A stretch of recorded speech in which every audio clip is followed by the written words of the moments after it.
Dust swirled around Hamza's bare ankles as his worn-out leather ball rolled down the narrow alley. His quick steps caught it before it hit the curb, his toes guiding it back in a controlled dance. Even here, in the cramped, uneven streets of Old Cairo, Hamza's touch was poetry. He was 17, wiry and determined, with eyes that saw beyond the peeling paint and cracked walls of his neighborhood. The scent of cardamom coffee mixed with the smell of street dust. Overhead, clotheslines fluttered like banners in a makeshift stadium. His sister Soraya leaned against the doorway of their modest apartment, watching him practice alone. "One day, you'll dribble that ball across a real pitch, Hamza," she said softly. He grinned without turning. "And one day, I'll wear Egypt's colors." But dreams were fragile here. Their father was gone. Their mother worked long hours weaving rugs. Soraya had become Hamza's anchor, keeping food on the table and cheering at every local match. She knew the odds against him were steep, but she also knew his fire. The neighborhood's pitch was nothing more than a dusty lot behind a crumbling wall, but to Hamza, it was sacred ground. And there, every afternoon, stood old man Farid, his coach, mentor, and grandfather in spirit. Farid had been a player decades ago, before an injury ended his career. His voice carried the authority of both wisdom and regret. "You have the gift, Hamza," he often said, squinting in the sunlight. "But gifts mean nothing without discipline." That day, Farid made Hamza run drills until his legs burned. National team scouts don't care about street tricks. They look for endurance, vision, teamwork. Hamza panted, resting his hands on his knees. "I'll give them all that." And more. Old man Farid smiled, but his eyes were shadowed. "Then you'll have to face Karim." Karim's arrival was like a gust of wind through the dusty pitch. Tall, broad-shouldered, wearing spotless boots, he looked every inch the wealthy prodigy. His father owned factories. His team trained on real grass. Karim's skills were undeniable. His passes were razor-sharp, his shots precise. But there was something else, an unspoken tension when his gaze met Hamza's. The local press loved him. Coaches whispered he was the future of Egyptian football. Yet one evening, when the sun dipped low over Cairo, Hamza overheard Karim speaking to Farid in a hushed voice. "Don't tell him," Karim said. It would change everything. Hamza wondered what secret bound them and why it felt strangely personal. By 1984, Egypt's youth league was gaining momentum, with scouts combing neighborhoods for talent. Farid, pulling strings with old contacts, secured Hamza a place at the national trials.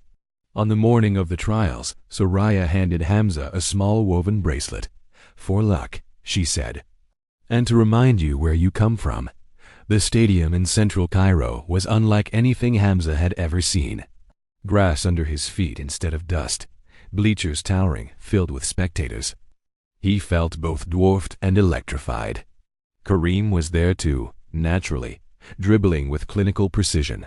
When Hamza's turn came, he played with his heart on fire, fearless tackles, daring passes, and one impossible goal from outside the box.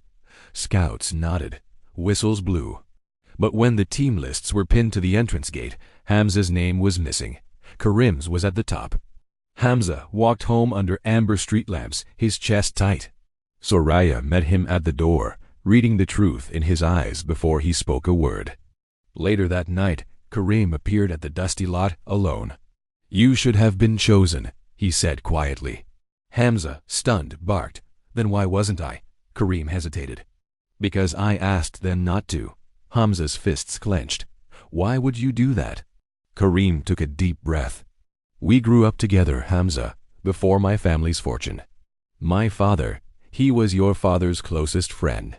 The accident that killed your father, my father was driving." Silence swallowed the night. "I couldn't face you," Karim continued. "I thought if I kept you out of my path, I'd spare us both the pain.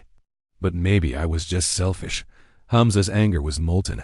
"You robbed me of my chance." Karim lowered his gaze. "I'll fix it. There's a regional tournament in a month. I'll make sure you're there on my team." Old man Farid was skeptical but pragmatic. "If Karim can open the door, you walk through it. But play for yourself, not for him." The regional tournament was held on the banks of the Nile. Beneath the January sun, Hamza and Karim trained side by side for the first time. Their styles clashed at first, Hamza's improvisation versus Karim's calculated precision, but slowly, a grudging respect grew between them. In the first match, Karim's passes found Hamza in perfect stride, and together they dismantled the seasoned Alexandria squad. In the second, Hamza's last-minute goal drew roars from the crowd. They were no longer just rivals. They were becoming a team. The final match pitted Cairo's team against a powerhouse from Port Said. The score was tied 1-1 deep into the second half.